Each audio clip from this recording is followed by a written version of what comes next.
ठीक है, this angle is theta, यानी कि इंसिडेंट वेलोसिटी वेक्टर और जो फाइनल वेलोसिटी वेक्टर है इनके बीच का ये जो हमारे पास इन क्वांटम मैकेनिक्स, ठीक है, टनलिंग इफेक्ट इसको हम लोग बोलते हैं, तो ऐसा हो सकता है ऑस्किलेटरी बिहेवियर के कारण। ओके, और जो JBE होगा ये भी मेरे पास क्या होगा, ओड होगा। Hello to everyone, CSR NET physics, GATE physics और टिफर एग्जाम के पॉइंट ऑफ व्यू से हम लोग आज का नया टॉपिक स्टार्ट करने जा रहे हैं, न्यूक्लियर एंड पार्टिकल फिजिक्स का अल्फा पार्टिकल। तो अल्फा डिके जो है ना वो हम लोग स्टडी करने वाले हैं, जहाँ से अल्फा पार्टिकल इमिट होता है, और अल्फा डिके हम लोग आज कंप्लीट थ्योरी भी कर देंगे इसका, साथ ही साथ में जो प्रीवियस ईयर के क्वेश्चंस आए हुए हैं उन पर भी हम लोग डिस्कस करेंगे। ठीक है, so our topic is alpha decay. तो पहले हम लोग कॉन्सेप्ट पढ़ते हैं सारा का सारा, और उसके बाद जो है प्रीवियस ईयर के जो क्वेश्चंस आए हैं उनको हम लोग करेंगे। तो अगर आप इस चैनल पर नए हैं तो वीडियो में आगे बढ़ने से पहले आप इस चैनल को सब्सक्राइब कर लें, ताकि आने वाली वीडियोस का नोटिफिकेशन आपको टाइम टू टाइम मिलता रहे। तो चलिए अब हम स्टार्ट करते हैं। देखो अल्फा डिके जो है, beta decay, alpha decay, gamma decay, ठीक है, गामा डिके तो नहीं है बट अल्फा बीटा की बात कर रहे हैं, बिकॉज गामा डिके में neutron by proton ratio same रहता है। तो जो रेडियो एक्टिव न्यूक्लियस है, ठीक है, रेडियो एक्टिव न्यूक्लियाई जो होते हैं ना वो हमारे पास अनस्टेबल हैं। अगर वो अनस्टेबल हैं तो स्टेबिलिटी अचीव करने के लिए अगर वो अपना साइज कम करते हैं तो ऐसे केस में वो एक हैवी पार्टिकल जो कि अल्फा पार्टिकल है उसको वो डिके करेंगे। ठीक है, उसको मतलब वो डिके कर रहे होंगे through the decay mode alpha, ठीक है, अल्फा डिके उसको हम लोग बोलेंगे। तो अल्फा डिके मोड से वो अल्फा पार्टिकल इमिट करके अपने साइज को कम करके स्टेबिलिटी को अचीव करने की कोशिश कर रहे होंगे। हैवी न्यूक्लियाई जो मैं बात कर रहा हूँ इनका जो मास नंबर है वो 200 से अधिक रहेगा। ठीक है, लगभग हम 200 से अधिक जो है ज़्यादा लेकर के चल रहे हैं। अब अल्फा डिके में जहाँ जहाँ से क्वेश्चन बन सकता है उनकी पॉसिबिलिटीज़ जो है वो हम लोग देखते हुए फिर आगे बढ़ते हैं। देखो सबसे पहला जो यहाँ पर क्वेश्चन अराइज हो सकता है, जो मैंने कई बार नेट के एग्जाम में देखा भी है, कि जो काइनेटिक एनर्जी होता है अल्फा पार्टिकल को अगर हम उसको रिप्रेजेंट करते हैं इन terms of Q value of the reaction, जो भी हमारे पास अल्फा डिके की न्यूक्लियर रिएक्शन होगी तो उसकी कुछ क्यू वैल्यू होगी। ठीक है, डिपेंडिंग कि हमारे पास एक्सोथर्मिक रिएक्शन है कि एंडोथर्मिक रिएक्शन है, बट यहाँ पर आप देखेंगे कि क्यू वैल्यू इस केस में पॉजिटिव आएगा, क्योंकि यहाँ कुछ ना कुछ जो हीट है वो लिबरेट हो रहा है। ओके, तो क्यू वैल्यू हम लोग देखेंगे और उसको काइनेटिक एनर्जी जो होगी अल्फा पार्टिकल की उसकी टर्म्स में एक्सप्रेस करेंगे। वो जो फॉर्मूला सामने निकल करके आएगा वहाँ से क्वेश्चन CSR नेट में पूछा जा चुका है। ठीक है, 2-3 बार पूछा है, तो उसको हम लोग सबसे पहले पॉसिबिलिटी के साथ करते हैं। तो देखो अल्फा डिके मोड की जो न्यूक्लियर रिएक्शन रहेगी दैट वाज XZA, ये एक रेडियो एक्टिव न्यूक्लियस है और इट इज़ एट रेस्ट। ठीक है, now it gets decay into YA-4 Z-2, ये भी एक हैवी न्यूक्लियाई होगा ऑब्वियस सी बात है, एंड प्लस में अल्फा पार्टिकल। इस अल्फा पार्टिकल की ये हमारे पास पॉसिबिलिटी रहती है कि ये आयोनाइज कर सकता है गैस को, इतनी कैपेबिलिटी होती है इसके अंदर। ठीक है, तो ये गैसेस से अगर इसको गैसियस मीडियम में अगर इसको पास कर दिया जाए तो ये आयोनाइज कर सकता है उनको बाय कैप्चरिंग 2 इलेक्ट्रॉन्स। ठीक है, फिर कैप्चरिंग कर लेगा जैसे 2 इलेक्ट्रॉन्स को, तो फिर ये हमारे पास जो है वो मतलब हीलियम पार्टिकल बन जाएगा और फिर वो आगे जो है हमारे पास आयोनाइज नहीं कर सकता है। ठीक है, अच्छा अभी हम लोग जब डिस्कस कर रहे हैं इस केस में तो क्यू वैल्यू हमें फाइंड आउट करना है मेनली। ओके, और क्यू वैल्यू किसी भी न्यूक्लियर रिएक्शन की जब हम डिफाइन करते हैं तो इसको हम लोग इस प्रकार से लिखते हैं कि जो भी हमारे पास रिएक्टेंट साइड में मासेस प्रेजेंट होते हैं वो लिखें, माइनस में प्रोडक्ट साइड में लिखें, तो यहाँ से हो जाएगा My minus M alpha and then multiply with the C²। इस प्रकार से हम लोग इसको क्यू वैल्यू को रिप्रेजेंट करते हैं।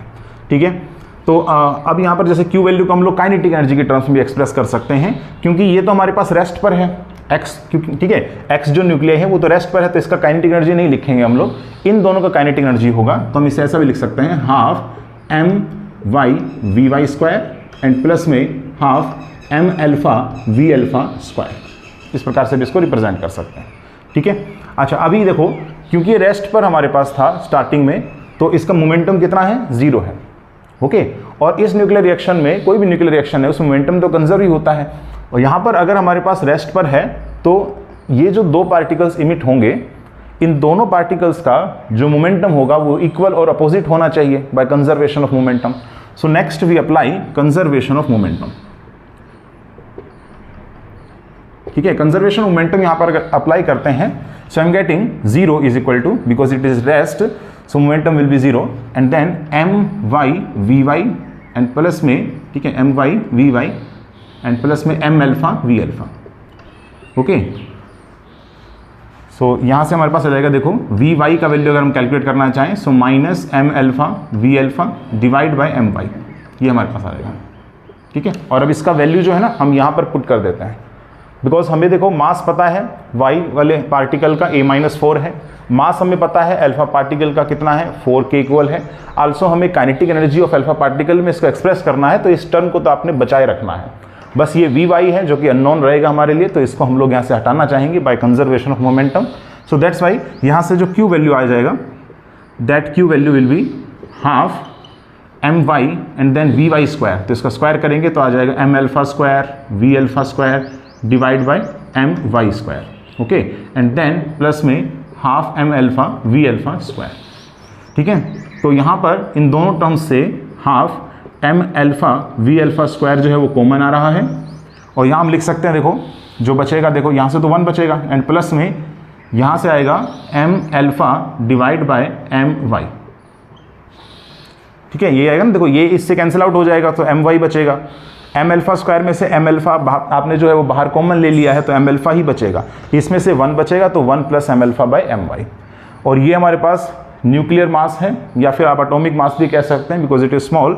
सो यहाँ पर न्यूक्लियर एटॉमिक मास की जब बात चलेगी तो अल्फा पार्टिकल का कितना है 4 है, और y के लिए कितना है A-4 है, तो यहाँ पर पुट करेंगे and this represents the kinetic energy of alpha particle. So we write it as E alpha and 1 plus में A डिवाइड बाई A-4, ठीक है।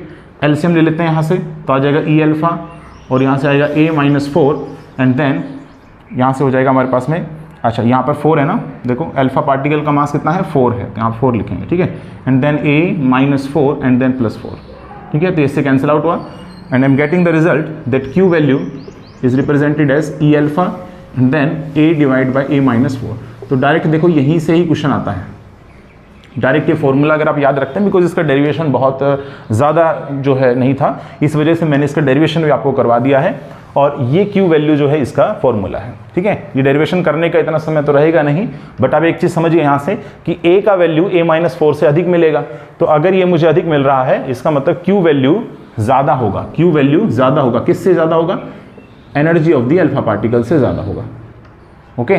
तो ध्यान रखना कि Q वैल्यू अल्फा पार्टिकल की काइनेटिक एनर्जी से अधिक मिलेगा, और ऐसा तभी पॉसिबल है जब न्यूमरेटर डिनोमिनेटर से ज़्यादा होगा, यानी A को आप A-4 से डिवाइड करेंगे। कई स्टूडेंट यहाँ पर क्या करते हैं मिस्टेक, A-4 को A से डिवाइड कर देते हैं, नहीं, यहाँ पर आप ध्यान रखें, बिकॉज Q वैल्यू जो है वो पॉजिटिव आनी चाहिए आप लोगों के पास, ठीक है। तो Q वैल्यू पॉजिटिव तभी आएगा, ये वैल्यू पॉजिटिव होगा तभी हमारे पास, जब A यानी न्यूमरेटर का वैल्यू डिनोमिनेटर से जो है वो हमारे पास क्या रहेगा, ज़्यादा रहेगा, ठीक है। अच्छा, तो न्यूमरेटर का वैल्यू हमारे पास ज़्यादा रहना चाहिए, ओके। तो ये हमारे पास था देखो Q वैल्यू, जहाँ से क्वेश्चन बन सकता है।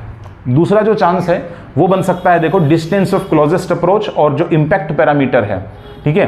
तो इनके भी कुछ फॉर्मूले हैं। डिस्टेंस ऑफ क्लोजेस्ट अप्रोच आप लोगों ने क्लास 12th में भी इसका फॉर्मूला डिराइव किया होगा by using conservation of energy, और इम्पैक्ट जो पैरामीटर होता है वो क्या है, और इसका जो फॉर्मूला रहेगा इन terms of the scattering angle वो आप कैसे लिख सकते हैं। तो वो जो 2 फॉर्मूले आएंगे आपके सामने, वहाँ से भी क्वेश्चन बन सकता है, ठीक है। तो एक बार हम डिस्टेंस ऑफ क्लोजेस्ट अप्रोच को और यहाँ पर कंसिडर करते हैं। अब देखिए नेक्स्ट कॉन्सेप्ट हम लोग देखते हैं डिस्टेंस ऑफ क्लोजेस्ट अप्रोच का। डिस्टेंस ऑफ क्लोजेस्ट अप्रोच, देखिए जैसे मान लीजिए हमारे पास में कोई भी एक हैवी न्यूक्लियाई है, ठीक है, और हैवी न्यूक्लियाई का यहाँ पर जो है हमारे पास में प्रेजेंट है न्यूक्लियाई, ठीक है। हैवी न्यूक्लियाई ना, तो हमारे पास न्यूक्लियस इसका यहाँ पर प्रेजेंट होगा, और आप किसी भी अल्फा पार्टिकल को मान लेते हैं यहाँ से इंसिडेंट करवा रहे हैं सच दैट कि यहाँ पर जो इसका सेंटर है ना, इस न्यूक्लियस का जो सेंटर है, इस लाइन को जो पास कर रहा होगा ना, तो इसी लाइन के अलोंग ही आपने अल्फा पार्टिकल को इंसिडेंट करवा रहे हैं, ठीक है। अल्फा पार्टिकल को आप इंसिडेंट करवा रहे हैं इसी सेंटर ऑफ द, इस मतलब इसी लाइन के along which joins the centre of the nucleus to this point, ठीक है, इस प्रकार से। तो ये अल्फा पार्टिकल वैसे तो बहुत दूर है, आप इसको इस प्रकार से इंसिडेंट करवा रहे हैं। अब आपको पता है कि देखो जैसे हम न्यूक्लियस के अंदर की बात करते हैं तो स्ट्रॉन्ग अट्रैक्टिव फोर्स लगता है, ठीक है। तो जिस समय पर अल्फा पार्टिकल इसके अंदर रहा होगा, ठीक है, यानी कि जैसे मान लीजिए हमारे पास X था, ठीक है, जैसे पेरेंट न्यूक्लियस हम लोगों ने X माना था ना वहाँ पर अभी थोड़ी देर पहले, तो जो X है इसके अंदर पहले तो अल्फा पार्टिकल था, तो अल्फा पार्टिकल को बाहर आने के लिए कुछ पोटेंशियल बैरियर यानी इसको क्रॉस करना पड़ेगा, तो इस पर भी हम लोग चर्चा करेंगे। लेकिन जैसे ये बाहर आ जाएगा, ठीक है, तो क्या होगा कि जैसे Y है, Y मोशन कर रहा है, अल्फा पार्टिकल मोशन कर रहा है। अब बाहर से मान लीजिए आप अल्फा पार्टिकल को इंसिडेंट करवा रहे हैं, तो एक हमारे पास जो है थोड़े ना न्यूक्लियाई है, बहुत सारे न्यूक्लियाई प्रेजेंट होंगे, ठीक है।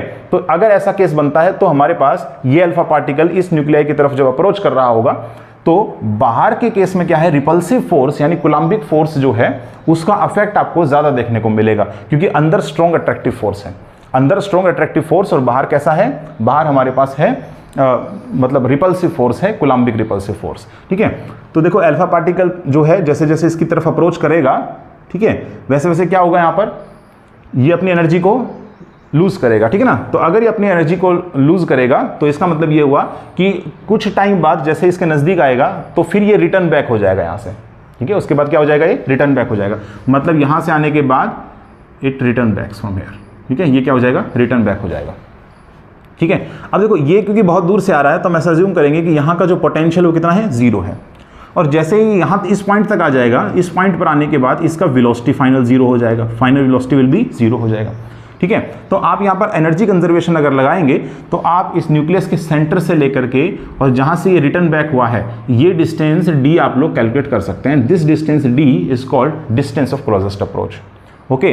तो यहाँ पर एक बार अगर हम लोग काइनेटिक एनर्जी देखें स्टार्टिंग में तो हमारे पास हो जाएगा, देखो पोटेंशियल 0 है इन्फिनिटी पर, okay, and then kinetic energy of alpha particle is represented by E alpha, ठीक है। This is equal to, next यहाँ पर अगर आप देख रहे हैं तो फाइनल जो वेलोसिटी है दिस वाज 0, ठीक है, और हमने यहाँ पर सिर्फ और सिर्फ पोटेंशियल एनर्जी लिखना है। तो पोटेंशियल एनर्जी कैसे लिखेंगे, देखो इसमें कितने हमारे पास में प्रोटॉन्स मौजूद हैं न्यूक्लियाई के अंदर, Ze, अगर Z यहाँ पर इसका एटॉमिक नंबर है, ओके। और अगर यहाँ पर अल्फा पार्टिकल आता है तो अल्फा पार्टिकल में कितने नंबर ऑफ हमारे पास प्रोटॉन्स मौजूद हैं, 2 हमारे पास है ना, और charge of 1 proton is nothing but E, तो 2E हो जाएगा, ओके। तो इन दोनों के बीच में जो कोलम्बिक रिपल्सिव पोटेंशियल लग रहा होगा उसका वैल्यू मैं यहाँ लिखने जा रहा हूँ, तो Ze multiply with the 2E and divide by 4 pi epsilon naught and multiply with this small d, ठीक है, ये हमारे पास हो जाएगा Q1 Q2 divide by 4 pi epsilon not r। तो यहाँ से d का वैल्यू आप आसानी से सोल्व कर सकते हैं, d का वैल्यू हो जाएगा 2ze² divide by 4 pi epsilon naught and E alpha, ठीक है। तो काफ़ी इंपॉर्टेंट फॉर्मूला है यहाँ से। नेक्स्ट अगर मैं ये जो सेंटर जो मैंने ज्वाइन कर रखा है ना, यानी जैसे ये तो हमारे पास क्या है 0 डिग्री पर इस प्रकार से आ रहा है और 180 डिग्री यहाँ से डिफ्लेक्ट हो गया, ओके। लेकिन अगर आप इसको सेंटर ऑफ द न्यूक्लियाई के कुछ मतलब कुछ डिस्टेंस ऊपर या कुछ डिस्टेंस नीचे अगर आप इसको जो अल्फा पार्टिकल को इंसिडेंट करवा रहे हैं तो ऐसे केस में कुछ परपेंडिकुलर डिस्टेंस इस लाइन के यहाँ पर इंट्रोड्यूस हो जाएगा। मतलब सिचुएशन कुछ इस प्रकार का है कि यहाँ पर पॉजिटिव है और ये हमारे पास में सेंट्रल लाइन है passing through the nuclei of this heavy, ठीक है, हैवी पार्टिकल।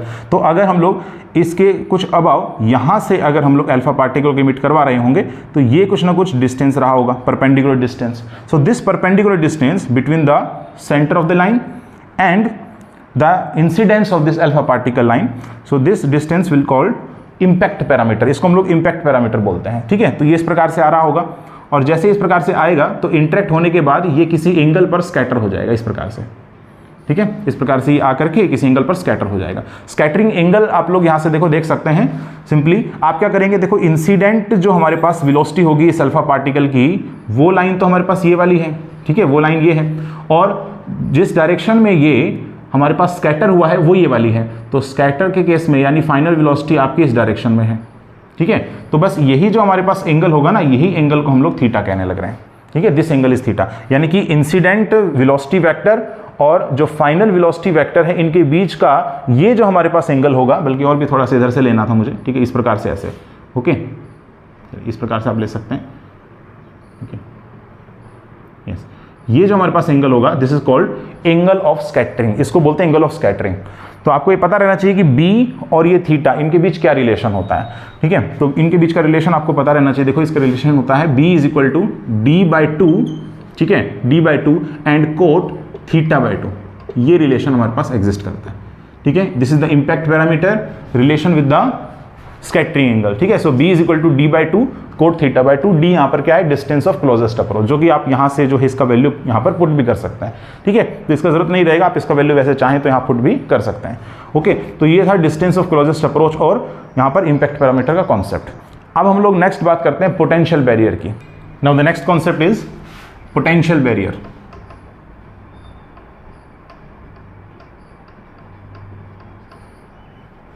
देखिए अज्यूम करते हैं कि हमारे पास कोई भी एक चार्ज पार्टिकल है जो न्यूक्लियस की तरफ अप्रोच कर रहा है।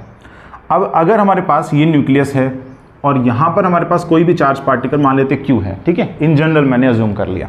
अब जैसे जैसे ये इसकी तरफ अप्रोच करेगा तो देखो लार्ज डिस्टेंस पर तो ये होगा कि स्मॉल आर का वैल्यू जो है वो लार्ज है, तो पोटेंशियल एनर्जी जो है वो मिनिमम होगा। फिर धीरे धीरे जैसे जैसे इसकी तरफ आता चला जाएगा पोटेंशियल एनर्जी बढ़ती चली जाएगी, इंक्रीज करेगी हमारे पास।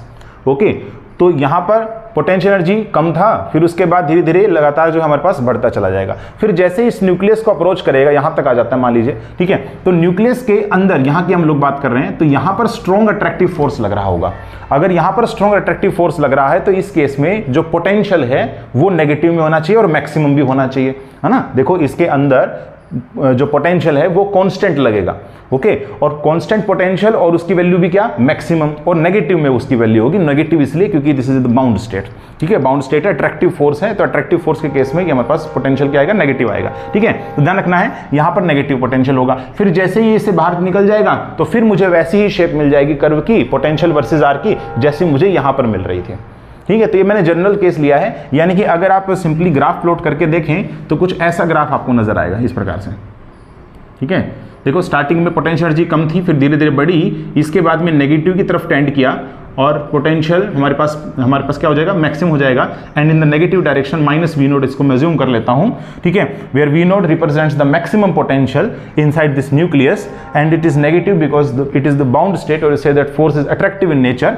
और इसके बाद में क्या होगा, पोटेंशियल अगेन जैसे ये बाहर निकलेगा तो पोटेंशियल अगेन फिर दोबारा से हमारे पास क्या होगा, यहाँ पर डिक्रीज करना शुरू कर देगा। तो देखो कुछ ऐसा कर्व बनता है। अगर हम लोग किसी न्यूक्लियस की तरफ किसी चार्ज पार्टिकल को अप्रोच करवाते हैं, इंसिडेंट करवाते हैं, तो इस प्रकार का हमारे पास कर्व बनना चाहिए between the potential and the distance, ठीक है, ये हमारे पास बनना चाहिए। ओके, अच्छा अब देखें यहाँ पर क्या मुझे ये जो डायग्राम है, ये जो ग्राफ है, क्या ये ग्राफ मुझे कुछ पोटेंशियल बैरियर जैसा नजर नहीं आ रहा है। मान लीजिए स्टार्टिंग में हम लोग जैसे पेरेंट न्यूक्लियाई की बात कर रहे थे, एक्स, है ना, तो ये एक्स जो हमारे पास है न्यूक्लियाई, यही तो अल्फा पार्टिकल को इमिट करने वाला है ना। तो क्योंकि इसके अंदर अल्फा पार्टिकल मौजूद है और at the surface of this nuclei हम लोग देख सकते हैं कि पोटेंशियल एनर्जी जो है वो हमारे पास क्या है, देखें आप लोग, एक बैरियर की तरह बिहेव कर रहा है ना इस प्रकार से। तो क्योंकि एक बैरियर की तरह है तो इसे क्रॉस करने की इसको आवश्यकता है। ओके, तो अगर ये क्रॉस करेगा तो कुछ ना कुछ हमारे पास जो अल्फा पार्टिकल है उसकी काइनेटिक एनर्जी भी होनी चाहिए। ओके, अगर हमारे पास उसकी काइनेटिक एनर्जी है तो उसकी काइनेटिक एनर्जी कितने की वैल्यू के बराबर होनी चाहिए। देखो यहां पर आर क्या है, मिनिमम है ना, R is equal to R minimum है, ठीक है। इसी वजह से पोटेंशियल एनर्जी क्योंकि इनवर्सली प्रोपोर्शनल टू आर होता है, so it is U maximum है। और अगर ये यू मैक्सिमम है, पोटेंशियल एनर्जी मैक्सिमम है यहां पर, तो इस केस में जो अल्फा पार्टिकल है उसकी जो काइनेटिक एनर्जी होगी which is E alpha, this is minimum. Okay, तो अल्फा पार्टिकल को जो मिनिमम एनर्जी है ना जो पोजेस कर रहा है इस न्यूक्लियस के अंदर, that was equal to the maximum potential energy here, है ना। यहां पर जो मैक्सिमम पोटेंशियल एनर्जी है ना वही यहां पर क्या है, इस अल्फा पार्टिकल की मिनिमम काइनेटिक एनर्जी है, ठीक है। अब ये देखते हैं कि अगर हम लोग ये ऐसा कहने लग रहे हैं कि अल्फा पार्टिकल की kinetic energy this is equal to U max के बराबर अगर है, तो ये जो यू मैक्स का वैल्यू हम लोग सोल्व करेंगे, ठीक है, ये जो यू मैक्स का वैल्यू हम लोग सोल्व करेंगे, इस अल्फा पार्टिकल की काइनेटिक एनर्जी उससे तो अधिक होनी चाहिए, ठीक है, to cross this potential barrier. तो देखते हैं एक बार, देखो जैसे एक एग्जांपल ले लेते हैं ना, कोई न्यूक्लियस का एग्जांपल लेना पड़ेगा क्योंकि अलग अलग रेडियस होती है हर एक न्यूक्लियस की, ठीक है, तो रेडियस की वैल्यू अलग अलग होगी। तो एक काम करते हैं यहाँ पर कि जैसे ये न्यूक्लियस है ना, तो इसका रेडियस हम लोग कैपिटल आर एज्यूम कर लेते हैं। तो जिस समय small R is equal to capital R होगा, यानी कि आप कहाँ पहुँच गए, आप यहाँ पर पहुँच गए, देखो ऑन द सरफेस, ठीक है। तो सरफेस पर हमारे पास क्या है, पोटेंशियल एनर्जी मैक्सिमम। चलिए यहाँ पर हम लोग कैलकुलेट करते हैं। देखो तो यहाँ पर हो जाएगा ZE, ये तो इस न्यूक्लियस का चार्ज हो गया, फिर इसके अंदर अल्फा पार्टिकल मौजूद है जो इसको क्रॉस करना चाहेगा, तो सरफेस तक आएगा ही और सरफेस के बाद इसको क्रॉस करने का ही कोशिश करेगा, ठीक है। तो this is act as a barrier.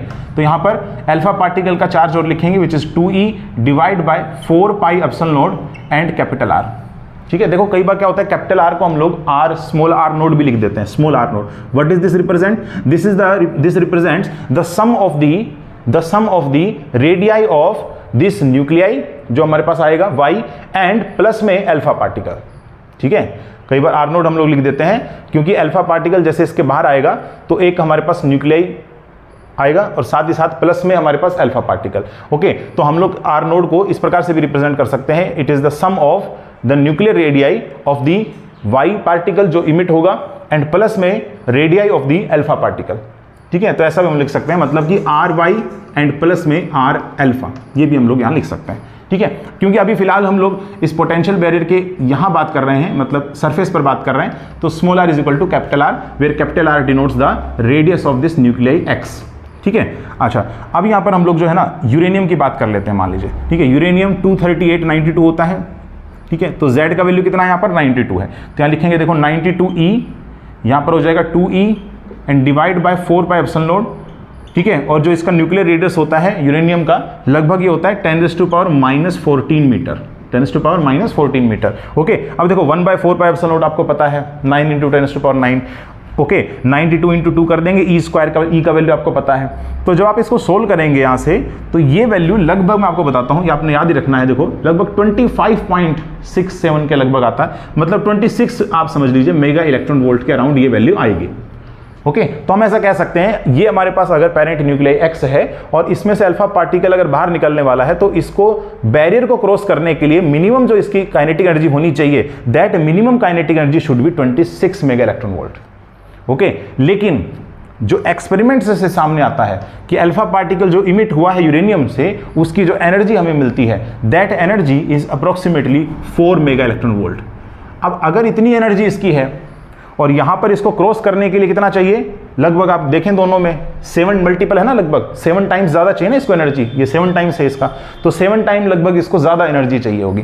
तो ये कैसे हो सकता है, क्लासिकली तो ये पॉसिबल नहीं है। तो क्लासिकल मैकेनिक्स अकॉर्डिंगली तो यहां काइनेटिक एनर्जी इसकी कम है, चाहिए इसको energy 26 mega electron volt barrier को क्रॉस करने के लिए, तो ऐसा क्लासिकल मैकेनिक्स में तो पॉसिबल नहीं हो पाएगा। तो हम प्रोसीड करेंगे क्वांटम मैकेनिक्स की तरफ। तो क्वांटम मैकेनिक्स क्या कहता है, क्वांटम मैकेनिक्स कहता है देखो कि जब ये हम लोग पोटेंशियल बैरियर डिस्कस करते हैं, देखो जैसे पोटेंशियल बैरियर होता है, तो पोटेंशियल एनर्जी में जो हमारे पास में वेव फंक्शन है, इसका नेचर कैसा होता है, इसका नेचर हमारे पास में ऑस्किलेटरी होता है ना, इस रीजन में भी ऑस्किलेटरी, इस रीजन में भी ऑस्किलेटरी बिहेवियर है इसका। तो क्या होगा, अगर ऑस्किलेटरी बिहेवियर है तो ये क्या करेगा, ऑस्किलेट करेगा। ठीक है, यूरेनियम के केस में तो बहुत ज्यादा मतलब ऑस्किलेशन होता है, लगभग आप मान के चले 10⁻32 टाइम्स। ठीक है, अब ये बहुत ज्यादा होता है, तो ऐसा जब ऑस्किलेशन बार बार करेगा तो चांसेस बनते हैं कि बैरियर को वो क्रॉस कर जाए, बैरियर को वो क्रॉस कर जाए, तो ऐसा सिचुएशन बन सकता है। और इस फिनोमिना को हम लोग बोलते हैं tunnelling effect in quantum mechanics. ठीक है, टनलिंग इफेक्ट इसको हम लोग बोलते हैं। तो ऐसा हो सकता है ऑस्किलेटरी बिहेवियर के कारण कि there is a small finite probability that the alpha particle cross the barrier, है ना। बहुत सारे जब ऑस्किलेटरी बिहेवियर होगा, मतलब चांसेस बहुत सारे ले रहा है। ठीक है, तो चांसेस जब ले रहा है तो ऐसा हो सकता है कि प्रोबेबिलिटी विल लीकेज उसके अंदर आ जाए, यानी कि हमारे पास में there is some finite probability that this alpha particle cross the barrier. Okay, तो अब यहाँ पर जब हम लोग ऐसा डिस्कस कर रहे हैं कि टनलिंग इफेक्ट है यहाँ पर, तो आपको यहाँ पर टनलिंग इफेक्ट के अंदर जो ट्रांसमिशन प्रोबेबिलिटी है उसका वैल्यू भी पता रहना चाहिए। ठीक है, वो पोटेंशियल बैरियर में हम लोग डिस्कस करते हैं, तो उसका पूरा थ्योरी है, स्क्रोडिंगर वेव इक्वेशन सोल्व करके उसका सॉल्यूशन निकालते हुए। ठीक है, फिर ट्रांसमिशन और हमारे पास रिफ्लेक्शन प्रॉपर्टी जो है वो प्रोबेबिलिटी जो है वो फाइंड आउट होती है। ठीक है, तो R + T = 1 होता है, तो आप T का वैल्यू लगभग याद रखें e⁻⁻2ka। ठीक है, ये जो k का वैल्यू होता है दिस इज √ में 2m/h² एंड v0 माइनस में e होता है। v0 क्या चीज है, बैरियर हाइट है। ठीक है, और e क्या है यहाँ पर, energy of the incident particle, जो कि यहाँ पर अल्फा पार्टिकल है। ठीक है, तो ये अल्फा पार्टिकल का एनर्जी होगा, यहाँ पर हमारे पास v0 बैरियर हाइट होगा, तो k का वैल्यू आप सोल्व करके ट्रांसमिशन प्रोबेबिलिटी भी आप फाइंड आउट कर सकते हैं। ठीक है, और sum of transmission probability and reflection probability that should equal to हमारे पास कितना आता है, 1 के बराबर आता है। ठीक है, तो ये आप ध्यान रखना है थोड़ा सा। ओके, यहां से क्वेश्चन बनने का चांस होता है। देखो, एक तो ये वाला फॉर्मूला, दूसरा फॉर्मूला यहां से देखो अल्फा पार्टिकल का आप लोगों ने देखा ना, मैक्सिमम जो हमारे पास है पोटेंशियल एनर्जी पोजेस करता है at the surface of nucleus, इतना वैल्यू होता है उसका। ठीक है, और कैपिटल आर की जगह आप स्मॉल r नोट भी लिख सकते हैं, वाई का और अल्फा पार्टिकल का न्यूक्लियर रेडियस का सम। ठीक है, तो यहाँ पर ये भी आप लोग रिप्रेजेंट कर सकते हैं, तो ये फॉर्मूला भी आप लोगों के लिए इंपॉर्टेंट है। जरूरी नहीं अल्फा पार्टिकल की पूछे, हो सकता है प्रोटॉन, न्यूट्रॉन, इन सब के लिए भी पूछ सकता है, तो उसके हिसाब से आप लोग यहाँ पर चार्ज का वैल्यू जो है ना वो डिफरेंट आप लोग ले लेंगे। ठीक है, क्योंकि पार्टिकल डिफरेंट है तो चार्ज भी डिफरेंट होगा। ओके, तो ये आप लोग थोड़ा सा पोटेंशियल बैरियर का देख सकते हैं, क्वांटम मैकेनिकल ये कॉन्सेप्ट आता है। ठीक है, नेक्स्ट हम लोग देखेंगे गैमो थ्योरी, और साथ ही साथ में गीगर नटल लॉ, ये क्या है हमारे पास, उसको हम लोग डिस्कस करते हैं, which is गैमो theory. So गैमो theory को वैसे हम लोग देखो डिस्कस कर चुके हैं, अभी जो हमने स्टडी किया कि जो पोटेंशियल बैरियर है उसको क्रॉस करके हमारे पास अल्फा पार्टिकल को आना है, तो इसके लिए ऑस्किलेटरी बिहेवियर होगा। वेव फंक्शन का हम लोग जानते हैं नियर द न्यूक्लियस, ओके, यानी नियर द बैरियर। तो हमारे पास जो बिहेवियर होगा वेव फंक्शन का, दैट वाज ऑस्किलेटरी बिहेवियर। तो चांसेस बनते हैं कि जब बहुत बार ट्राई कर रहा होगा alpha particle because of the oscillatory behaviour, तो आप ऐसा समझिए कि लगभग यूरेनियम के अंदर ना 10⁻38 टाइम्स जो है ना ट्राई होते हैं, वो 1 सेकेंड के अंदर होगी। तो इतने ट्राइज होने पर क्वांटम मैकेनिकल इफेक्ट हमारे पास ये कहता है, क्वांटम मैकेनिक्स, कि इतने ट्राई होने पर प्रोबेबिलिटी जो है वो उसका लीकेज होना चांस बनता है, ठीक है। और जब ये चांस बनेगा तो there is some finite probability कि जो अल्फा पार्टिकल है वो उस बैरियर को क्रॉस कर जाएगा विद द ट्रांसमिशन प्रोबेबिलिटी, जो मैंने आपको बताया था एक्सप्रेशन e⁻²ka, ठीक है। ए यहाँ पर क्या होगा, ए हमारे पास में जो न्यूक्लियर रेडियस है उसको हम लोग रिप्रेजेंट कर रहे हैं यहाँ पर, और के यहाँ पर क्या रहेगा √2m/² जो मैंने आपको बताया, ठीक है। तो देखो ये गैमो थ्योरी है जस्ट, ठीक है। तो बार बार ये ट्राई करना अल्फा पार्टिकल का, दैट प्रोड्यूसेस द मतलब उसकी वजह से प्रोबेबिलिटी में लीकेज आना, ठीक है। अच्छा, अभी नेक्स्ट जो है वो काफ़ी इंपॉर्टेंट लॉ है, and that was the Geiger-Nuttall law. So Geiger-Nuttall law जो है, इसमें आप ऐसा समझिए कि जैसे अल्फा पार्टिकल, तो अल्फा पार्टिकल की कुछ आयोनाइजेशन जो है पावर रहती है हमारे पास, ठीक है, मतलब आयोनाइज करने की क्षमता रहती है अल्फा पार्टिकल में। तो अगर वो एयर के अंदर ट्रेवल कर रहे हैं अल्फा पार्टिकल्स, तो वो क्या होगा कि गैस के जो मॉलिक्यूल्स हैं, एटम्स हैं, उनके साथ वो क्या करेगा, कोलाइड करेगा और उनको आयोनाइज करने की कोशिश करेगा। जब वो आयोनाइज करेगा, ठीक है, तो वो अपनी एनर्जी धीरे धीरे किसको दे रहा है, कोलिजन के दौरान गैस के मॉलिक्यूल्स एटम्स को प्रोवाइड कर रहा है। तो अल्फा पार्टिकल जो इमिट हो रहे हैं, धीरे धीरे उनकी काइनेटिक एनर्जी जो पहले थी उनकी स्टार्टिंग में, वो उनकी जो काइनेटिक एनर्जी है that is decreasing as it move further, है ना। जैसे जैसे वो डिस्टेंस के साथ में हम जान सकते हैं यहाँ से कि जो एनर्जी है दैट इज डिक्रीजिंग, ठीक है।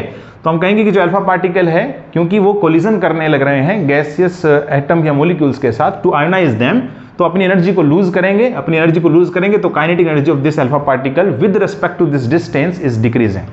और एक पॉइंट पर जाने के बाद इन अल्फा पार्टिकल की काइनेटिक एनर्जी ही जीरो हो जाएगी, है ना, जहां पर हमारे पास हम ऐसा कह सकते हैं final velocity will be zero. तो इसका मतलब अगर यहां से अल्फा पार्टिकल चलना शुरू किया, यहां से इमिट हुआ अल्फा पार्टिकल, यहां तक मान लीजिए चला जाता है, इसके बाद में काइनेटिक एनर्जी जीरो हो गई अल्फा पार्टिकल की। तो ये जो हमारे पास डिस्टेंस होता है, maximum distance travelled by this alpha particle before it comes to the rest, ठीक है, then it is called range. इसको हम लोग क्या बोलते हैं, रेंज ऑफ अल्फा पार्टिकल बोलते हैं। अब गीगर-नटल लॉ के अकॉर्डिंगली जो r का वैल्यू होता है, this is directly proportional to the v³। ये v क्या चीज है, दिस इज द वेलोसिटी, ठीक है ना, initial velocity of this alpha particle. तो उसके क्या है, directly proportional to the power of cube है ये, ठीक है, क्यूब यहां पर लगेगा। अच्छा, तो ये हमारे पास होता है रेंज, ठीक है। और आल्सो जो है आप इसको एक्सप्रेस कर सकते हैं एनर्जी की टर्म्स में भी, energy of alpha particle, because हम जानते हैं कि जो हमारे पास एनर्जी होती है अल्फा पार्टिकल की, this is half m alpha v alpha square. दरअसल हम यहाँ पर v अल्फा ही कह रहे हैं, अल्फा पार्टिकल की इनिशियल वेलोसिटी, ठीक है। तो आप यहाँ देख सकते हैं कि जो हमारे पास e अल्फा है, this is directly proportional to v alpha का स्क्वायर, ओके। और you say that e alpha to the power 3/2 is directly proportional to, यहाँ पर हो जाएगा, सॉरी यहाँ पर, हाँ ठीक है, v³ अगर आप यहाँ से करेंगे ना तो यहाँ पर हो जाएगा 1/3, ठीक है, ये हमारे पास हो गया। तो कुछ नहीं किया मैंने, जस्ट इस 2 को इधर भेजेंगे तो हाफ आएगा, दोनों तरफ क्यूब करेंगे तो यहाँ पर ये क्यूब हो जाएगा। So we say that this v alpha cube is directly proportional to this e alpha to the power 3/2। तो आप लोग थोड़ा ध्यान रखें, ठीक है। तो रेंज और जो एनर्जी होगा ऑफ अल्फा पार्टिकल, उनके बीच में ये हमारे पास रिलेशन वैलिडेट रहेगा, ओके। अच्छा, अब हम लोग नेक्स्ट बात कर लेते हैं। देखो गीगर-नटल लॉ में एक और चीज़ भी आती है कि एक तो स्पेसिफिक आयोनाइजेशन आता है, स्पेसिफिक आयोनाइजेशन, ठीक है, और एक टर्म और आती है स्टॉपिंग पावर।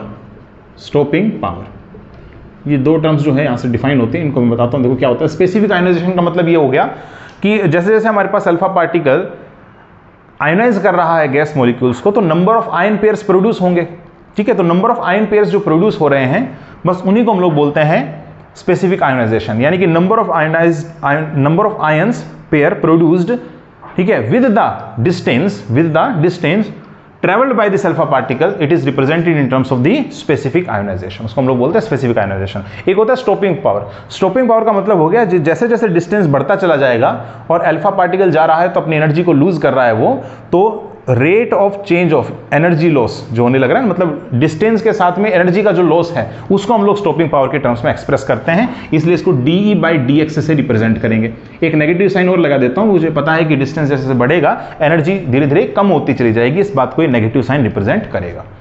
ओके चलिए, अच्छा अब इसका वैल्यू जो है ना आप निकाल सकते हैं आसानी से, बिकॉज हम देख सकते हैं जो E अल्फा है it is directly proportional to the range कह लो चाहे x कह लो, यहां पर x की पावर 2/3, तो क्योंकि एनर्जी की डिपेंडेंसी आपको x पर पता है कि E is directly proportional to x की पावर 2/3, तो आप उसका एक बार डिफरेंशिएशन ले लेंगे तो आपके सामने ये स्टॉपिंग पावर का वैल्यू भी कैलकुलेट हो जाएगा।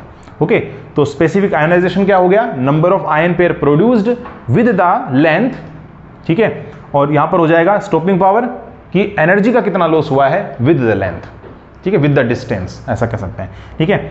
अच्छा अब ये तो हमारे पास ये हो गया, ठीक है। अच्छा अब एक जो है ना यहाँ पर ग्राफ और प्लॉट कर देते हैं। ओके ये ग्राफ किसके बीच का रहेगा, ये ग्राफ आप लोगों का है ये स्टॉपिंग पावर या फिर आप ये स्पेसिफिक आयोनाइजेशन बोल दो, दोनों में से कोई भी, स्पेसिफिक आयोनाइजेशन बोल देते हैं, कितने number of ion pair produce हो रहे हैं, ठीक है, विद द डिस्टेंस, जो भी डिस्टेंस है ना हमारे पास x, तो जैसे डिस्टेंस बढ़ता चला जाएगा तो ये ग्राफ किस प्रकार का आएगा, स्पेसिफिक आयोनाइजेशन वर्सेस x का, ठीक है। तो ये ग्राफ हमारे पास आता है कुछ इस प्रकार का, इंक्रीजिंग, ठीक है, यहाँ पर मैं इसको यहाँ से हटा रहा हूँ, ठीक है, this increasing and then it looks like this, ये इस प्रकार का ग्राफ आता है।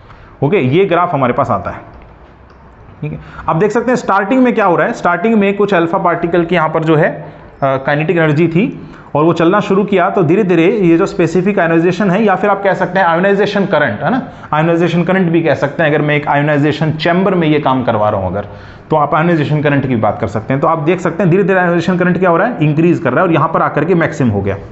तो ऐसा क्यों हो रहा है, क्योंकि यहाँ पर नंबर ऑफ आयन पेयर्स जो प्रोड्यूस होंगे वो अधिक हो रहे हैं। ऐसा इसलिए क्योंकि जब यहाँ से अल्फा पार्टिकल चलना शुरू किया था तो जैसे जैसे डिस्टेंस बढ़ता चला जाएगा एनर्जी जो है अल्फा पार्टिकल की वो कम होती चली जाएगी। अगर एनर्जी कम होगी तो क्योंकि स्टार्टिंग में जो अल्फा पार्टिकल बहुत तेजी से जा रहा था, ठीक है, एयर के अंदर गैस मॉलिक्यूल्स के साथ इतना अच्छे से इंटरेक्ट भी नहीं कर पा रहा था, तो लेकिन डिस्टेंस जैसे जैसे बढ़ता चला जाएगा उसकी एनर्जी लूज होती चली जाएगी और वो गैस के जो मॉलिक्यूल्स हैं उनके साथ में उनका इंटरेक्शन भी अधिक होगा, ठीक है। तो ज्यादा आयोनाइज करेगा तो ज्यादा आयन पेयर्स जनरेट होंगे, तो आयोनाइजेशन करंट हमारा बढ़ेगा। एक वैल्यू जब हमारे पास मैक्सिमम अचीव हो जाएगी उसके बाद फिर ये डिके कर जाएगा, मतलब डिके मतलब ऐसा हो गया कि अब हमारे पास एनर्जी जो है उसकी बिल्कुल लो हो गई है। अच्छा अब आप ये देख सकते हैं यहाँ पे इसको हम लोग बोलते हैं ब्रैग कर्व, ठीक है ना, ब्रैग कर्व बोलते हैं इसको, ठीक है। और ये जो आप पॉइंट देख रहे हैं ना, इस पॉइंट को, मतलब ये जो पॉइंट आपका डिके करता हुआ नजर आ रहा है, this point is called nothing but struggling, इसको बोलते हैं स्ट्रैगलिंग, ठीक है, स्ट्रैगलिंग बोलते हैं इसको। तो ये देखो बहुत सारे अल्फा पार्टिकल्स के लिए किया गया है जो अलग अलग रेडियो एक्टिव न्यूक्लियाई से इमिट हो रहे हैं, तो उनके लिए जब ये ग्राफ प्लॉट किया जाता है तब ये हमारे पास आता है। और हम जानते हैं कि जितने भी अल्फा पार्टिकल्स हमारे पास इमिट हो रहे हैं इस रेडियो एक्टिव न्यूक्लियाई में, तो सबकी काइनेटिक एनर्जी समान तो नहीं रहेगी, सबकी काइनेटिक एनर्जी समान तो नहीं है, ठीक है, क्योंकि कुछ हमारे पास में एनर्जी, कुछ की एनर्जी ज्यादा है, कुछ की एनर्जी कम है, तो ऑन एन एवरेज मुझे ऐसा ग्राफ जो है वो देखने को मिलता है, ठीक है। ये जो टेल शेप आप देख रहे हैं ना लास्ट में जाकर के, इसको बोलते हैं स्ट्रैगलिंग। और इसका कारण भी सिर्फ इतना सा बताया जाता है कि जो हमारे पास एनर्जी है अल्फा पार्टिकल की वो डिफरेंट हमारे पास होती है, ठीक है, different alpha particles different energy, on an average इस प्रकार का ग्राफ हमारे पास बनता है, and this term is called straggling and this is tail like shape हमारे पास यहाँ मिलती है, ठीक है।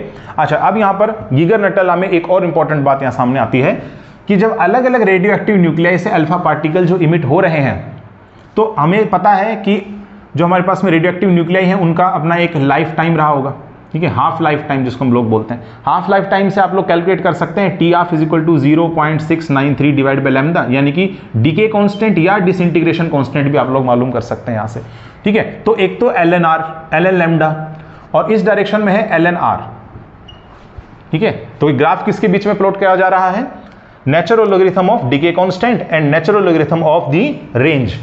जब ये अलग अलग रेडियो एक्टिव न्यूक्लियाई के लिए ये ग्राफ प्लॉट किया गया तो हमें जो ग्राफ नजर देखने को मिलता है that was the straight line, इस प्रकार से स्ट्रेट लाइंस आपको यहां पर नजर आती हैं। तो 3 स्ट्रेट लाइन आएंगी बिकॉज 3 सीरीज हैं, ये सीरीज है एक्टिनियम, देन इसके बाद हमारे पास है थोरियम सीरीज और ये वाली हमारे पास यूरेनियम सीरीज। तो इसमें डिफरेंट रेडियो एक्टिव न्यूक्लियाई के लिए ये ग्राफ हमारे पास इस प्रकार का बनता हुआ देखा।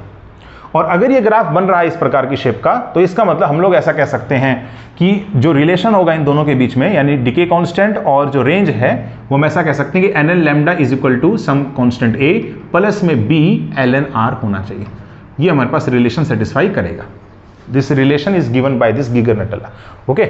और also the range formula in terms of velocity और in terms of energy of the alpha particle, this is given by the Geiger Nuttall, okay. अब यहाँ पर आप ये देखें कि यहाँ से एक बहुत इंपॉर्टेंट बात सामने आती है कि जिस भी रेडियो एक्टिव न्यूक्लियाई का लैम्डा का वैल्यू ज्यादा होगा, यानी डीके कांस्टेंट का वैल्यू ज्यादा होगा, उनका जो हमारे पास अल्फा पार्टिकल जो इमिट करेंगे ना, उनकी रेंज भी क्या होगी, ज्यादा होगी। और ऑब्वियसली बात है, अगर रेंज ज्यादा होगी तो उन अल्फा पार्टिकल की काइनेटिक एनर्जी भी ज्यादा होगी, ठीक है। तो ये एक बहुत इंपॉर्टेंट बात सामने आती है। तो हम ऐसा कहेंगे कि जिन भी रेडियो एक्टिव न्यूक्लियाई के लिए T12 का वैल्यू कम होगा, T12 का वैल्यू कम होगा, उनके लिए लैम्डा ज्यादा होगा, उनके लिए लैम्डा ज्यादा होगा, और इस रेंज का वैल्यू ज्यादा है, और इसका मतलब आप कह सकते हैं kinetic energy of alpha particle ज्यादा है। So this implies that this implies that this and this implies that this, ठीक है। तो क्या बात सामने आ रही है, जिन रेडियो एक्टिव न्यूक्लियाई का हाफ लाइफ टाइम कम होता है, वो जो अल्फा पार्टिकल इमिट करेंगे वो अधिक एनर्जेटिक अल्फा पार्टिकल इमिट करते हैं। So this is our result of this Geiger Nuttall, ठीक है। तो काफी इंपॉर्टेंट रिजल्ट है हमारे सामने कि T12 का वैल्यू अगर कम है तो लैम्डा का वैल्यू ज्यादा, so this implies that range का वैल्यू ज्यादा और अल्फा पार्टिकल का काइनेटिक एनर्जी भी ज्यादा, ठीक है। तो ये हमारे पास में थ्योरी था कंप्लीट, ओके। और इसके अलावा देखो गीगर नटल्ला हो गया हमारे पास, ठीक है। ट्रांसमिशन प्रोबेबिलिटी का वैल्यू मैंने आपको बता दिया, पोटेंशियल बैरियर, गैमो थ्योरी हो गया, और इसके अलावा हमारे पास जो क्यू वैल्यू था, ठीक है, रिएक्शन का, जिसको हम लोगों ने एक्सप्रेस करना था इन terms of kinetic energy of alpha particle, वो भी हम लोगों ने फिनिश कर दिया। अब एक लास्ट चीज और आती है वैसे, सिलेक्शन रूल अल्फा डीके का, बट वो मैं क्वेश्चन के माध्यम से आपको करवा दूंगा। CSR नेट में क्वेश्चन पूछा जा चुका है उस पर बेस्ड, ठीक है। तो उस क्वेश्चन से आपको समझ में आ जाएगा। अब हम लोग क्वेश्चन की तरफ ही प्रोसीड करते हैं, ठीक है। प्रॉब्लम्स जो प्रीवियस ईयर में आई हुई हैं अलग अलग एग्जाम्स में, ठीक है, उनकी तरफ हम लोग प्रोसीड करते हैं। PYQs, ठीक है। तो देखो पहला क्वेश्चन जो है ना, यह आया हुआ है CSR नेट जून 2017 के अंदर। इसमें कहा जा रहा है कि in a spontaneous alpha decay of uranium at rest, total energy released in the reaction is capital Q, यानी Q वैल्यू आपको दे रखा है, कैपिटल Q से उसको डिनोट करने लग रहा है, और यूरेनियम है और इसका मास नंबर है 232, ओके, और एटॉमिक नंबर इसका गिवन है 92, ठीक है। अच्छा, अभी हमें आगे दे रखा है कि energy carried by the alpha particle, यानी कि जो हमारे पास में काइनेटिक एनर्जी जो प्रोड्यूस होगा इसमें during the alpha decay process, उस अल्फा पार्टिकल की काइनेटिक एनर्जी आप लोगों से पूछ ली।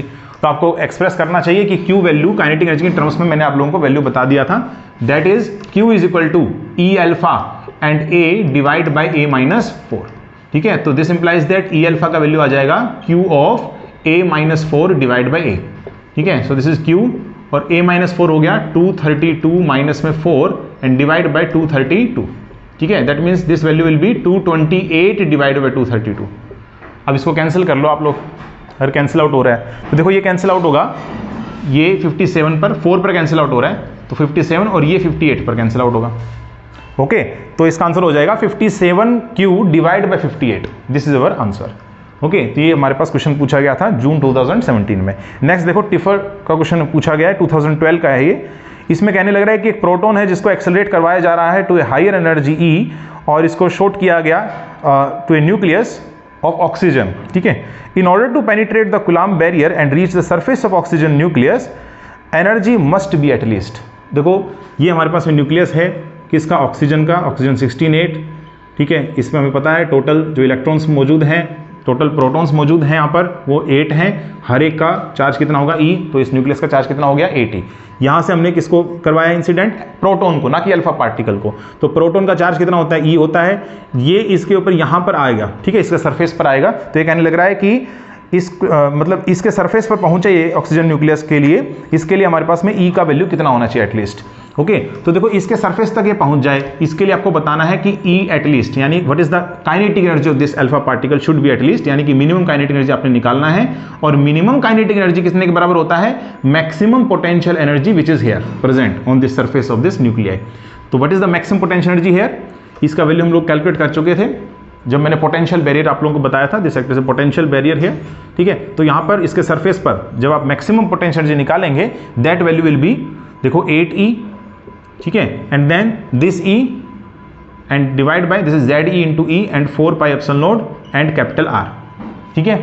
सारी वैल्यूज आपने पुट करनी है। कैपिटल R कैसे निकालेंगे, तो R is equal to R naught A raise to power 1/3 होता है। A का वैल्यू आपको दे रखा है यहाँ पर 16, मास नंबर ऑफ ऑक्सीजन, तो 16 की पावर 1/3, R नोड का वैल्यू गिवन नहीं है, तो इसका मतलब इसका वैल्यू आप 1.2 फेरोमीटर ले लें अप्रोक्स, ओके, और सोल्व करके आप आंसर निकाल सकते हैं। मेगा इलेक्ट्रॉन वोल्ट में आपका आंसर देखो ये आना चाहिए, ठीक है ना। मेगा इलेक्ट्रॉन वोल्ट एनर्जी होती है लगभग इसका ऑर्डर, तो इस ऑर्डर में आपका आंसर जो है वो फाइंड आउट आप लोग कर लीजिएगा, ठीक है। नेक्स्ट देखो, गेट 2018 का क्वेश्चन है। इसमें कहने लग रहा है कि हमारे पास अल्फा पार्टिकल है, इमिट किया जा रहा है थोरियम से। ओके, तो इस प्रकार से थोरियम आपको दे रखा है 230 और यहाँ पर दे रखा है मेरे को 90। तो अल्फा पार्टिकल अगर यहाँ से इमिट होगा तो थोरियम का ही एक आइसोटोप है, stable isotope, which is thorium 230, हमारे पास 230 - 4 हो जाएगा ना, so that means 226 and this is 90, this is 88, ठीक है। एंड प्लस में हो जाएगा हीलियम 42। तो ये हमारे पास एक आइसोटोप है जो कि थोरियम का होगा, ये यहाँ से इमिट हो जाएगा। ओके, और अब आप लोगों से ऐसे कहने लग रहा है कि height of Coulomb barrier, height of Coulomb barrier मतलब हाइट ऑफ पोटेंशियल बैरियर, वो आप लोगों ने फाइंड आउट करना है in terms of mega electron volt.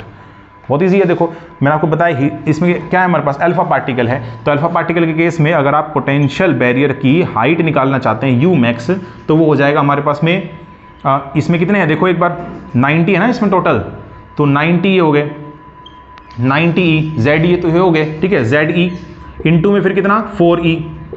Okay, तो 4E कितना होगा, 4E मीन्स सॉरी 2E है ना, चार्ज कितना है इस पे अल्फा पार्टिकल पे 2E, तो यहाँ से जाएगा 2E divide by 4 pi epsilon naught and capital R। और कैपिटल R का वैल्यू कैसे निकालेंगे, तो कैपिटल R का वैल्यू हो जाएगा हमारे पास में R is equal to R naught A⁻⁴। अच्छा, एक चीज़ और है देखो यहाँ पर, इस क्वेश्चन और इस क्वेश्चन में थोड़ा सा डिफरेंस है।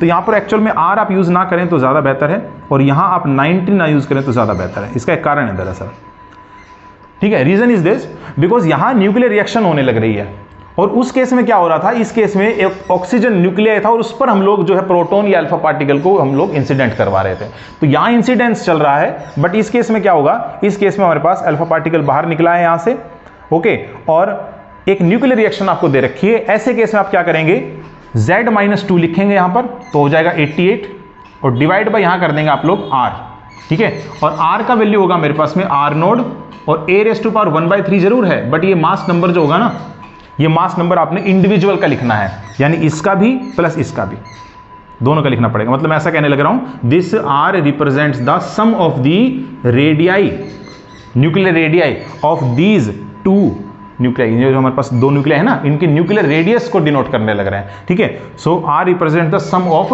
रेडियस ऑफ दीज न्यूक्लियाई, तो ये हो जाएगा हमारे पास में देखो R नोड, और यहाँ हो जाएगा A यानी कि 226 की पावर 1/3 एंड प्लस में R नोड, और यहाँ हो जाएगा 4 की पावर 1/3। और R नोड का वैल्यू देखो इस क्वेश्चन में दे भी रखा है 1.3 फेर्मी, तो आप ये वैल्यू यहाँ रख दें। तो न्यूक्लियर रिएक्शन के टाइम पे आप लोग ऐसा काम करें, यहाँ पर जो स्मॉल r है ना वो यूज़ करें, यहाँ पर स्मॉल r का वैल्यू हो जाएगा सम ऑफ दी जो हमारे पास में न्यूक्लियर रेडियाई है ऑफ दीज न्यूक्लियस, ये आप लोगों ने यहाँ लिखना है, और यहाँ लिखना है Z-2, क्योंकि ये Z-2 हो जाएगा ना इस केस में, इसका जो हमारे पास में चार्ज आएगा, ठीक है, Z-2 हो जाएगा। तो हाइट ऑफ कुलाम्ब बैरियर इस प्रकार से आप निकाल लेंगे, मेगा इलेक्ट्रॉन वोल्ट में आपका आंसर आ जाएगा।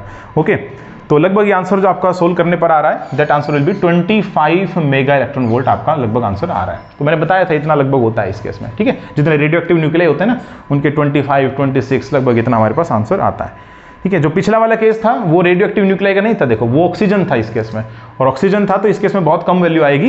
And this value after solving in second question जो मैंने सोल्व किया था ना, उसमें हमारे पास वैल्यू आएगा लगभग 3.6 मेगा इलेक्ट्रॉन वोल्ट, ठीक है। तो उसके करस्पॉन्डिंग हम लोग देख लेंगे।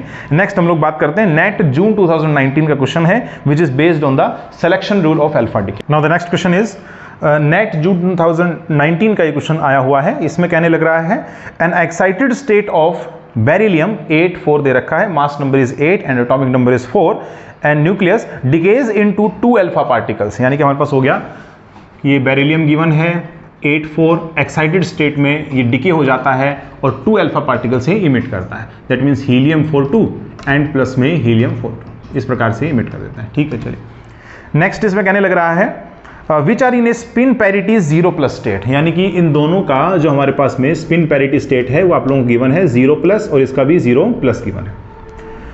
If the mean life time of this decay is 10⁻⁻22 second, तो देखो अगर लाइफ टाइम आपको गिवन है, life time is approximately given to you 10⁻22 second, और ये जो हमारे पास मीन लाइफ टाइम होता है this corresponds to the strong interaction, तो इसका मतलब this is a strong decay, है ना। तो स्ट्रॉन्ग इंट्रैक्शंस अगर होने लग रही है ना, तो ऐसे केस में आप समझ के चलिए कि पैरिटी भी कंजर्व होगी, ओके। एंगुलर मोमेंटम तो कंजर्व है ही है, साथ में पैरिटी भी कंजर्व होगी स्ट्रॉन्ग इंट्रैक्शन के अंदर, ठीक है। स्ट्रॉन्ग इंट्रैक्शन की वजह से पैरिटी भी कंजर्व है इस केस में। अब आगे आपसे पूछने लग रहा है कि what is the spin parity of excited state of this nucleus, यानी कि ये जो न्यूक्लियस मेरे पास था ना स्टार्टिंग में x, इसका हमारे पास में स्पिन पैरिटी क्या होगा। ठीक है, तो स्पिन भी निकालना है इसका और पैरिटी भी फाइंड आउट करना है। अब मैं आपको बताता हूँ सिलेक्शन रूल से किस प्रकार से आप फाइंड आउट करते हैं। दो फॉर्मूले आप याद रखें सिलेक्शन रूल के। ठीक है, देखो, if x goes to some y and plus में alpha particle, if x goes to y plus some alpha particle, then remember this thing, if angular momentum is conserved, then we say that whatever the angular momentum of x is equal to angular momentum of y and plus में angular momentum of this alpha particle. Okay, and then plus में and another factor is also taken out, which is LP. What is this LP denotes? So this LP denotes the relative motion factor, यानी इन दोनों के relative motion की वजह से जो factor यहां पर मैंने अलग से अज्यूम किया है in the product side, that is denoted by LP. ठीक है, तो ये एक फैक्टर आप लोगों को अज्यूम करना पड़ता है, relative factor, relative motion factor in product side. ठीक है, इन प्रोडक्ट साइड। ओके, तो ये आप लोगों ने अज्यूम करना है। ठीक है, अच्छा एक चीज और देखिए, जो अल्फा पार्टिकल है इसका एंगुलर मोमेंटम कितना होगा, 0 होगा, बिकॉज हीलियम 42 जो होता है, हीलियम 42 ये कैसा होता है, दिस इज इवन न्यूक्लियाई, और इवन न्यूक्लियाई के लिए आप लोगों ने पढ़ा है यहाँ पर कि जो हमारे पास शेल मॉडल है उसके करस्पॉन्डिंगली जो जे पाई का वैल्यू होगा, दिस इज 0+, कितना वैल्यू होता है 0+, तो हम इसको ना 0 लिख देते हैं यहाँ पर, तो दिस गॉन। ठीक है, तो यहाँ एलपी का जो वैल्यू होगा this was jx minus jy से लेकर के टू jx प्लस jy तक इसका वैल्यू रहेगा। ठीक है, तो ये जो वैल्यू हमारे पास आई है, ये value conservation of angular momentum से आया है।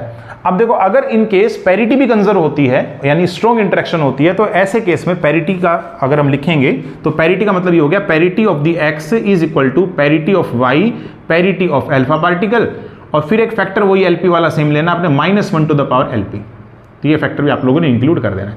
बस ये अगर आप ये दो फॉर्मूले अगर आप याद रख लेते हैं, कंजर्वेशन ऑफ एंगुलर मोमेंटम और ये पैरिटी, तो आप लोगों का अल्फा डीके के कोई भी क्वेश्चन गलत नहीं होंगे। ठीक है, अब देखो इस केस में जैसे ये वाला क्वेश्चन था, अब आपने फाइंड आउट ये करना है कि इसका जे का वैल्यू कितना है। देखो, अगर ये ग्राउंड स्टेट में डीके करता तो हम कह देते ग्राउंड स्टेट में तो वैसे ही 0+ होता है इसका, तो ग्राउंड स्टेट में आपसे पूछा है नहीं, आपसे एक्साइटेड स्टेट में पूछा है, तो एक्साइटेड स्टेट में वेरियस चांसेस यहाँ पर। ठीक है, 2+ भी हो सकता है, 4+ हो सकता है, ठीक है, 6+ हो सकता है, ऐसे बहुत सारे चांसेस हैं। ठीक है, अच्छा अब अगर मैं यहाँ पर देखूँ तो जो बेरिलियम है इस केस में, यहाँ पर conservation of angular momentum apply करता हूँ, तो देखो J beryllium this is equal to, इसका देखेंगे एंगुलर मोमेंटम 0 दे रखा है मुझे क्वेश्चन के अंदर, और होता भी वैसे 0 है ग्राउंड स्टेट में, इसका भी 0 है, तो this should equal to LP only.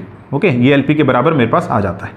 Okay, this is equation number 1, this is equation number 1। ठीक है, अब क्योंकि ये स्ट्रॉन्ग इंटरेक्शन है तो पैरिटी भी कंजर्व है, तो पैरिटी एक्स का यानी इसका पैरिटी, तो देखो इसका पैरिटी पी बी से डिनोट कर देता हूं, this is equal to parity of Y, तो पैरिटी ऑफ वाई मुझे दे रखा है पॉजिटिव है तो ये प्लस हो जाएगा। ठीक है, प्लस नेक्स्ट इसके बाद में अल्फा का, तो अल्फा का भी प्लस है, मतलब ये दोनों ही अल्फा है तो प्लस प्लस होंगे दोनों के, और -1 की पावर एलपी हो गया। ठीक है, -1 की पावर एलपी हो गया। ओके, तो ये रिलेशन हमारे पास वैलिड होगा। अच्छा, ये +1 ये प्लस ही आएगा मेरे पास में। ठीक है, तो दिस इज -1 की पावर एलपी हो गया। अब देखो यहाँ से कुछ सामने तो नहीं आ रहा, लेकिन हाँ ऑप्शन जरूर हम लोग चेक कर सकते हैं। कैसे, जब एलपी का वैल्यू ओड होगा तो पैरिटी क्या होगा, बेरिलियम का पैरिटी होगा ओड। ओके, और जो JBE होगा ये भी मेरे पास क्या होगा, ओड होगा। अगर एलपी का वैल्यू इवन होगा तो ऐसे केस में दिस इंप्लाइज दैट, अगर इसका वैल्यू इवन हो गया तो this is also even and this is also even.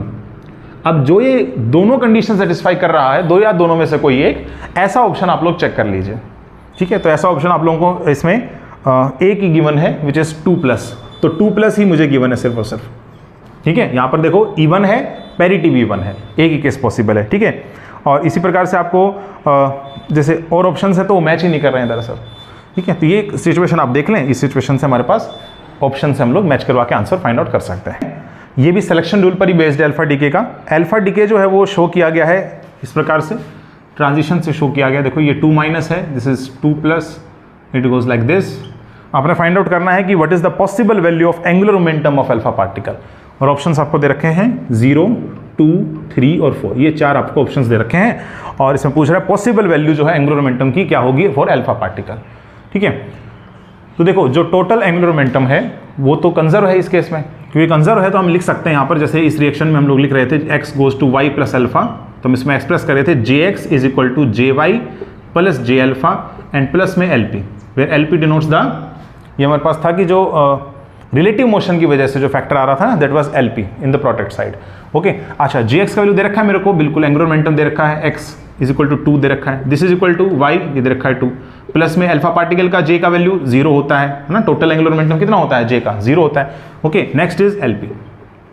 तो LP का पॉसिबल वैल्यू हमारे पास क्या क्या आएंगी, तो पॉसिबल वैल्यूज हमारे पास सामने आ रही हैं 2 - 2 से लेकर के 2 + 2, तो ये हमारे पास हो जाएगा एंगुलर मोमेंटम की पॉसिबल वैल्यूज, यानी कि 0 से लेकर के 4 तक, यानी 0 1 2 3 4। अब ऑप्शन इन्हीं में से आपका मैच करना चाहिए। तो देखो इनमें आ भी रहे हैं 0 2 3 4, तो यहाँ पर भी है 0 2 3 4।